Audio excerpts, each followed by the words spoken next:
ونصلي ونسلم على سيدنا ومولانا محمد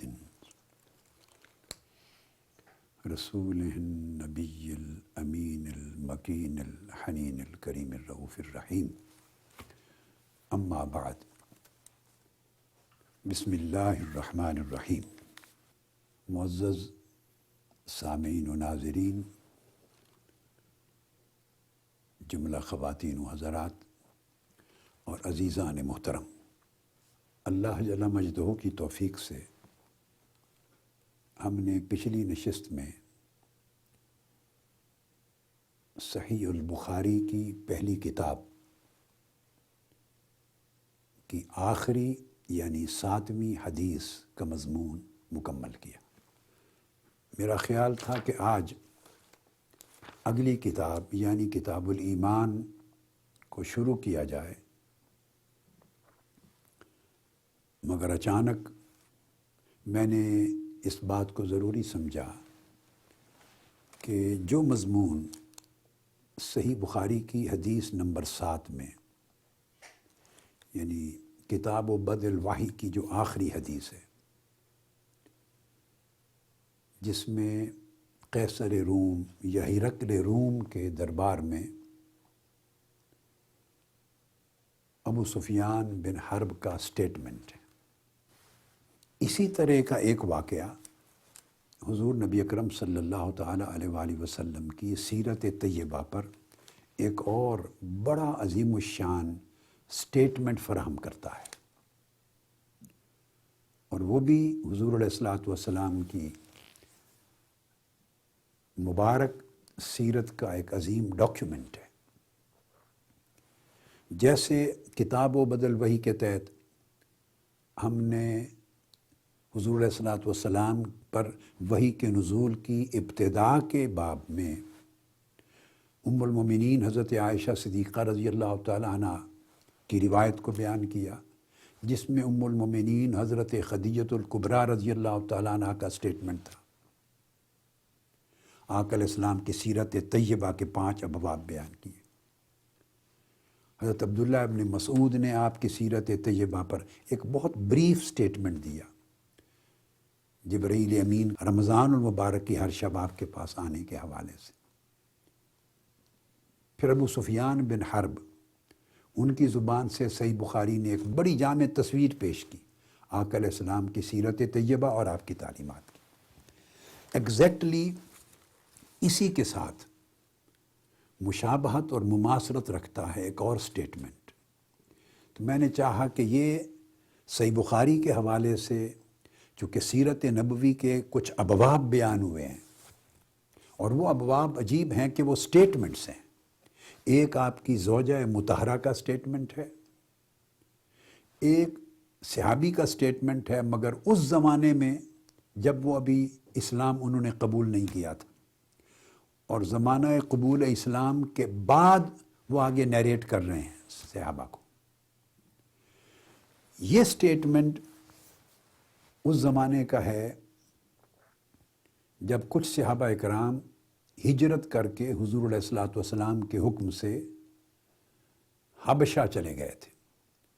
وہاں حضور علیہ الصلوۃ والسلام کے سگے کزن ہیں حضرت جعفر بن ابی طالب، یعنی سیدنا مولا علی المرتضیٰ کرم اللہ وجہہ الکریم کے سگے بھائی ہیں جعفر بن ابی طالب. انہوں نے سٹیٹمنٹ دیا ہے، اور حبشہ کے بادشاہ نجاشی کی کورٹ میں اس کے دربار میں سٹیٹمنٹ دیا ہے. اسی طرح کچہری لگی ہے. تو میں نے چاہا کہ ان 3-4 سٹیٹمنٹس کا جو کنٹینٹ ہے اور اس کا جو ماحصل ہے وہ ایک جیسا ہے، تو اس مضمون کا تسلسل برقرار رکھ کے آج کی حدیث کو بیان کر کے تب ختم کریں ہم اس کو، اور انشاءاللہ اس کے بعد پھر کتاب الایمان صحیح بخاری کی شروع کریں گے. اس طرح جب ان خطابات کو یا لیکچرز کو یا دروس اور حلقات کو آپ تسلسل سے سنیں گے اکٹھے، تو آپ کو بڑا بینیفٹ ہوگا. اور آلموسٹ جتنے ضروری چیپٹرز ہیں سیرت طیبہ کے، جو براہ راست ہماری سیرت و کردار پر، ہماری طبیعت اور مزاج پر، ہمارے کنڈکٹ اور بیہیویئر پر، اور ہماری فکر اور سوچ پر، اور ہمارے طرز زندگی پر اثر ڈال سکتی ہیں، تو یہ احادیث بہت کارآمد ثابت ہوں گی۔ جب مکہ میں مظالم بہت بڑھ گئے، کفار اور مشرکین اور قریش مکہ نے اذیتوں کی انتہا کر دی اور بہت سویئر قسم کی پرسیکیوشنز شروع ہو گئی، تو حضور علیہ الصلوۃ والسلام نے اس وقت صحابہ اکرام کو حکم دیا کہ حبشہ ایک سرزمین ہے، تم ادھر ہجرت کر جاؤ، وہاں کا بادشاہ اپنی رعایا پر یا وہاں امیگرنٹس پر جو وہاں آ جاتے ہیں ان پر ظلم نہیں کرتا، کسی کی حق تلفی نہیں ہوتی، اور اس زمین پر ہر ایک کے لیگل رائٹس کی حفاظت کی جاتی ہے، ہیومن رائٹس کی حفاظت کی جاتی ہے۔ چنانچہ 15 سے 16 افراد، جس میں 11 کے قریب یا 12 مرد تھے اور 4 یا 5 خواتین تھیں، یہ سن 5 میں حضور علیہ الصلوۃ والسلام کے حکم سے ہجرت کر گئے حبشہ، جس کو ابیسینیا کہتے ہیں انگلش میں۔ پھر اس کے بعد یہ پرسیکیوشن، یہ مظالم، یہ اذیتیں کفار اور مشرکین اور قریش مکہ کی بڑھتے بڑھتے اپنے انتہاء پہ چلی گئیں، حتیٰ کہ انہوں نے حضور علیہ الصلوۃ والسلام سے اور آپ کے پورے خاندان سے معاشرتی مقاطعہ کا فیصلہ کر لیا، سوشل بائیکاٹ، اور آپ کو یعنی ایک اس طرح کی جیل سمجھ لیں، شیب ابی طالب میں محصور کرنے کا آپ کو اور آپ کے پورے خاندان کے فالورز کو، جو آپ کے فالور تھے، ان کو گویا جیل کر دیا، کنفائن کر دیا، امپریزن کر دیا ایک گھاٹی میں جس کو شیب ابی طالب کہتے تھے، اور وہ مقاطعہ 3 سال تک چلا، ایک محاصرہ تھا، مقاطعہ تھا، ٹوٹلی سوشل اور اکنامک بائیکاٹ تھا۔ پہلا جو ہجرت حبشہ ہوئی ہے یہ بعثت کے 5ویں سال میں ہے، بعثت کا 5واں سال، اس کو سن بعثت کہتے ہیں۔ سن ہجرت کا لفظ استعمال ہوتا ہے ہجرت مدینہ کے بعد، اور پھر جو معاشرتی مقاطعہ ہوا ہے شیب ابی طالب کا 3 سالہ محاصرہ، وہ بعثت کے 7ویں سال میں، یعنی اعلان نبوت کیے ہوئے آپ کا 7واں سال تھا۔ تو اس وقت چونکہ اس کی تیاریاں شروع ہو گئی تھیں، آقا علیہ السلام کو معلومات تھیں، تو 6 سال میں آقا علیہ السلام نے پھر حکم دیا مزید صحابہ کرام کو کہ آپ لوگ بھی حبشہ چلے جائیں۔ یہ حبشہ کی ہجرت ثانیہ ہے۔ تو تاریخ و سیرت کی کتابوں میں حبشہ کی 2 ہجرتیں ہوئی ہیں، ہجرت اولیٰ اور ہجرت ثانیہ۔ ہجرت اولیٰ 5 سن میں ہوئی ہے، سال بعثت، اور ہجرت ثانیہ حبشہ کی بعثت کے 6 سال میں ہوئی ہے۔ یہ کتب کے اندر اس کی تفصیلات آتی ہیں۔ جن کا سٹیٹمنٹ آج کوٹ کرنے والا ہوں، حضرت علی ابن ابی طالب کرم اللہ وجہ الکریم کے سگے بھائی حضرت جعفر بن ابی طالب، حضور علیہ الصلوۃ والسلام کے کزن، وہ 2nd ڈیلیگیٹ میں گئے ہیں، ہجرت ثانیہ میں گئے ہیں، اور سیدنا عثمان غنی رضی اللہ تعالیٰ عنہ، آقا علیہ السلام کی شہزادی حضرت سیدہ رقیہ رضی اللہ تعالیٰ عنہ کے ہمراہ، یہ پہلے وفد میں گئے ہیں 5 ہجری میں۔ اب یہ حدیث جو میں بیان کر رہا ہوں، مضمون پورا، یہ تو مسند امام احمد بن حنبل میں آئی ہے۔ مسند امام احمد بن حنبل کی یہ حدیث نمبر 1740 ہے، یعنی 1740 نمبر ہے اس حدیث کا، مسند احمد بن حنبل میں۔ مگر اب چونکہ دروس اور اسباق صحیح بخاری کے چل رہے ہیں، سو میں اس کو پہلے صحیح بخاری سے کوریلیٹ کر دوں، تاکہ ہم اس حدیث کو بیان کرنے سے قبل اسی واقعہ کے حوالے سے اپنا تعلق صحیح بخاری کے اسباق سے بھی جوڑ لیں۔ تو امام بخاری نے ہجرت الحبشہ کا باب قائم کیا ہے۔ یہ باب جو معروف نسخہ جات ہیں صحیح بخاری کے، اور میں اب اس وقت کوٹ کر رہا ہوں حافظ ابن حجر عسقلانی کی فتح الباری کے نسخہ سے، اور معروف مطبوعہ نسخہ جات سے، فتح الباری سے، تو یہ صحیح بخاری کی کتاب مناقب الانصار ہے، اور اس کے اندر باب ہجرت الحبشہ، باب نمبر 37 ہے۔ اس میں ہجرت حبشہ کا ذکر آیا ہے، اور یہ ہجرت مدینہ سے میں نے عرض کر دیا پہلے ہوئی۔ جب صحابہ کرام مدینہ ہجرت کر گئے آقا علیہ السلام کے ساتھ، تو پھر حبشہ کے لوگوں نے جب سنا تو وہ وہاں سے پلٹ کے انہوں نے مدینہ طیبہ میں جوائن کر لیا تھا، میجورٹی نے۔ یہ جو صحیح بخاری میں باب قائم ہوا ہے، باب ہجرت الحبشہ، تو آج کے مضمون کا یہ ریلیونس ہو جاتا ہے صحیح بخاری کے ساتھ، اور اس کا حدیث نمبر نوٹ کر لیں، 3872،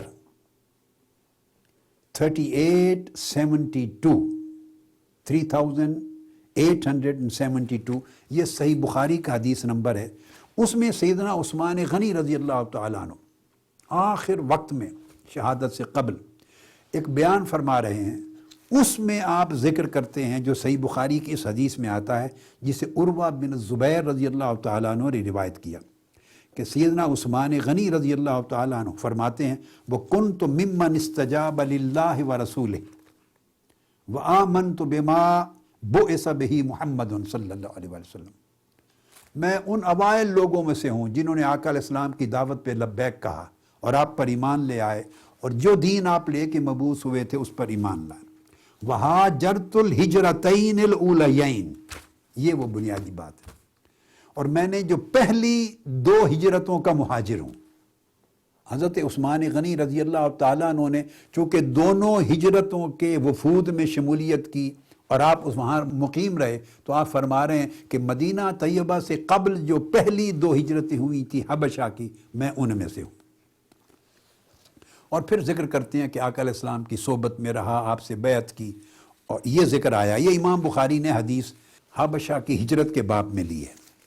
اور پھر اس حدیث کو جو بیان کر رہا ہوں مضمون، اس کا مزید ریلیونس ہے، امام بخاری نے اس سے اگلا باب قائم کیا ہے، باب نمبر 38، اور وہ باب اسی کے تحت ہے، باب موت النجاشی۔ وہ جس بادشاہ کا ذکر آئے گا، نجاشی کا، جو کنگ آف ایبیسینیا تھا، تو اس کی ڈیتھ پر امام بخاری نے باب قائم فرمایا ہے۔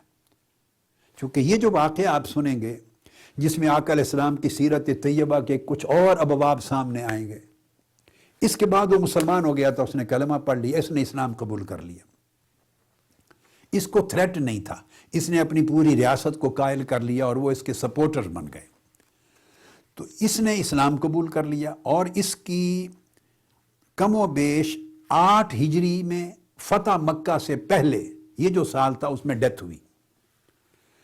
اور اکثر محدثین اور مورخین کے ہاں فتح مکہ کے بعد 9 ہجری میں، سن 9 ہجری میں ڈیتھ ہوئی، ہجرت کے 9ویں سال میں، اور بعض کے نزدیک جیسے امام بہقی نے بیان فرمایا دلائل النبوت میں 8 ہجری میں ڈیتھ ہوئی۔ اب امام بخاری نے اس باب کے اندر کئی احادیث روایت کی ہیں۔ اب یہ نجاشی کی فضیلت ہے۔ اب یہ میں احادیث آپ کو سرسری سنا کے تاکہ اسباق صحیح بخاری کے بیان ہو جائیں، تو اس کو کوریلیٹ کر دیں گے اس حدیث سے جو مسند امام احمد بن حنبل کی، جو امام بخاری کے شیخ ہیں، وہ روایت کرتے ہیں اپنی مسند میں۔ حضرت جابر بن عبداللہ رضی اللہ تعالیٰ عنہ فرماتے ہیں، روایت کرتے ہیں کہ جب نجاشی کی ڈیتھ ہوئی مدینہ طیبہ میں 8 ہجری یا 9 ہجری میں، سن ہجری میں، آقا علیہ السلام نے فرمایا اس دن ہی نہ مات النجاشی مات اليوم رجل صالح، آج ایک نیک شخص کا انتقال ہو گیا۔ ڈیتھ حبشہ میں ہوئی، آقا علیہ السلام مدینہ طیبہ تھے، اور آپ کو معلوم ہے کوئی نیوز انفارمیشن پاس آن ہونے کے ذرائع نہیں تھے، یہ آقا علیہ السلام کے معجزات میں سے ہے۔ آپ نے مدینہ کی سرزمین سے نجاشی کو وفات پاتے ہوئے حبشہ میں دیکھ لیا، اور یہ خبر آقا علیہ السلام نے بریک کی۔ آپ نے فرمایا کہ آج وہ نیک شخص یعنی نجاشی، اس کی ڈیتھ ہو گئی، فقوموا فصلوا علی اخیکم، سب لوگ اٹھو، صفیں باندھ لو میرے ساتھ اور نماز جنازہ ادا کرو اپنے بھائی، نجاشی اس کا ٹائٹل تھا، اس کی نماز جنازہ پڑھائی۔ پھر یہ جو حدیث میں نے کوٹ کی، یہ حدیث نمبر 3877 ہے۔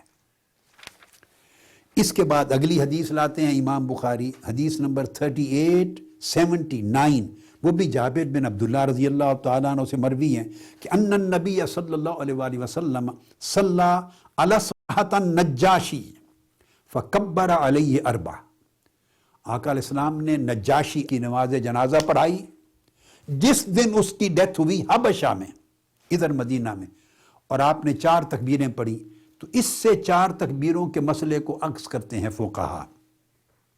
پھر اس کے بعد 3880، یہ ایک اور حدیث امام بخاری لاتے ہیں جسے حضرت ابو ہریرہ رضی اللہ تعالیٰ عنہ نے روایت کیا ہے، اور اس کا بھی یہی کہ آقا علیہ السلام نے اس کی تعزیت کی، اس کی نماز جنازہ پڑھائی اسی دن جس دن اس کی ڈیتھ ہوئی تھی، اور کہا کہ اس کے لیے دعائے مغفرت کرو۔ فَوَقَالَ اسْتَغْفِرُوا لِأَخِيكُمْ، اپنے بھائی نجاشی کے لیے دعائے مغفرت بھی کرو۔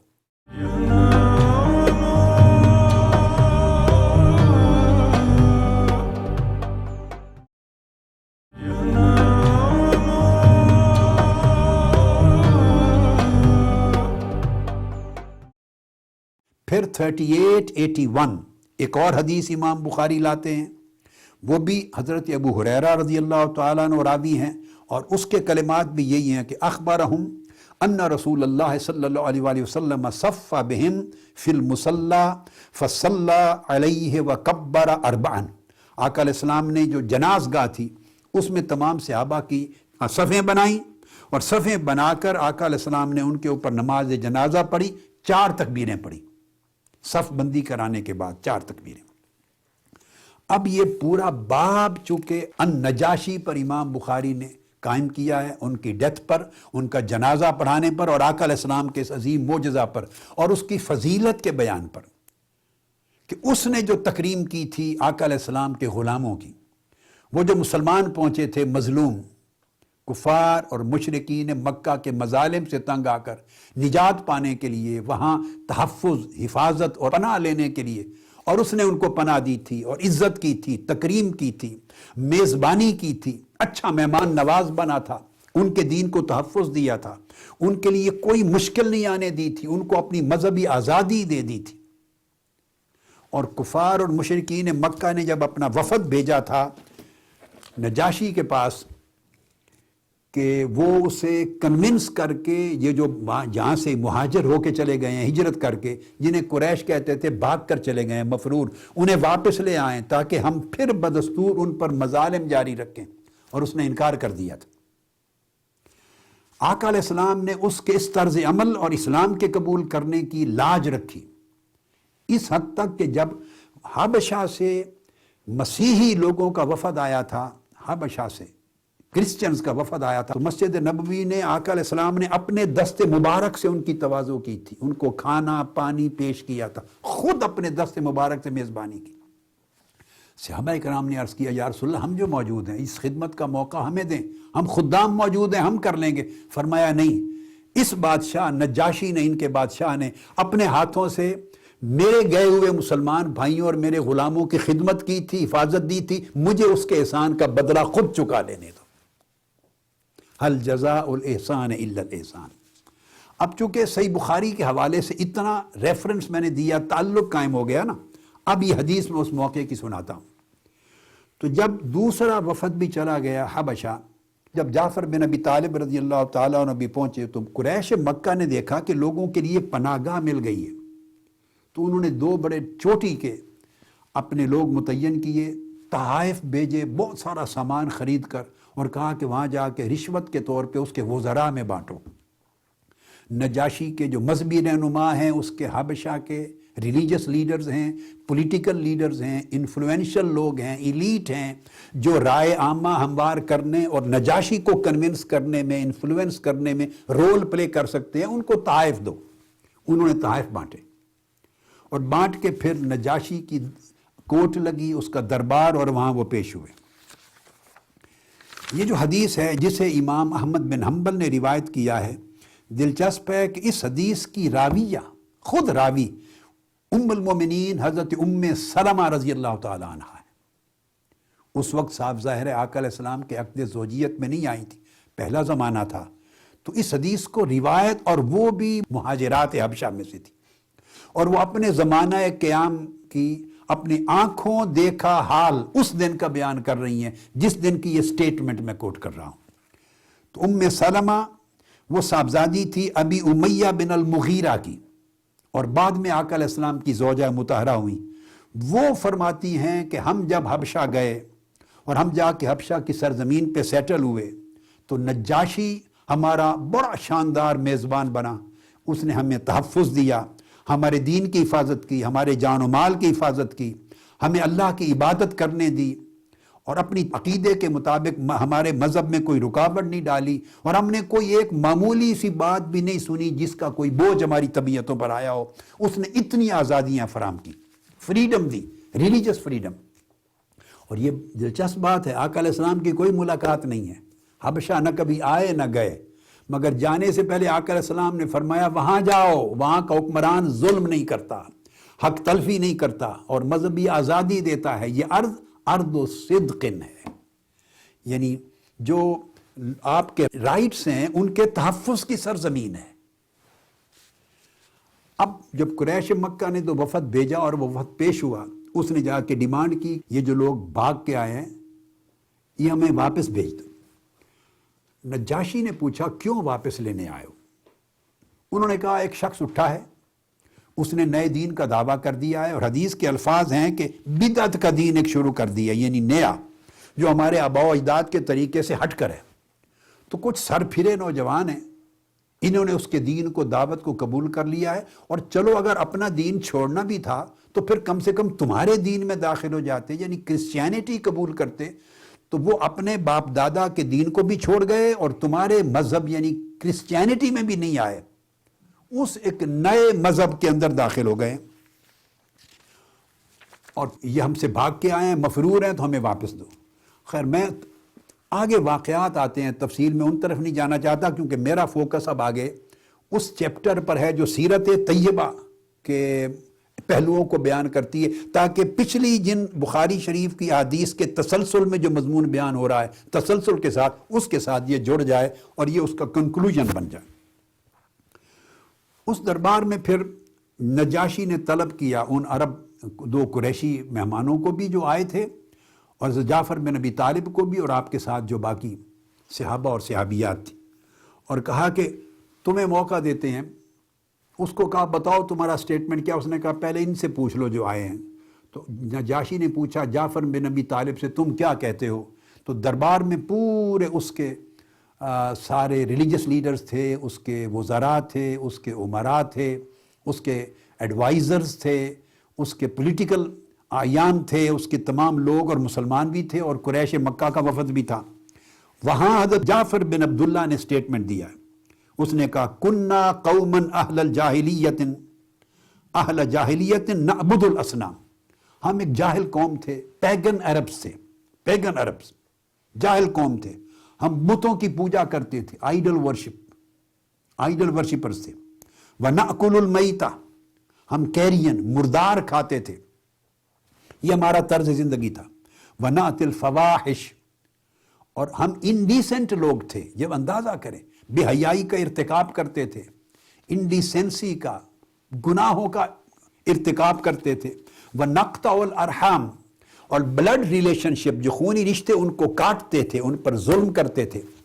وَنُسِيءُ الْجِوَارِ، اور اپنی نیبرہڈ کے حقوق کو ختم کرتے تھے، پڑوسیوں کو نقصان پہنچاتے تھے، ان کی بے حرمتی کرتے تھے، ان کا کوئی حق نہیں دیتے تھے، اذیت دیتے تھے۔ وَيَأْكُلُ الْقَوِيُّ مِنَّ الضَّعِيفِ، ہم میں سے جو طاقتور تھا وہ کمزور کو کھا جاتا تھا۔ وہ اپنی پوری سوسائٹی کا نقشہ کھینچ رہے ہیں۔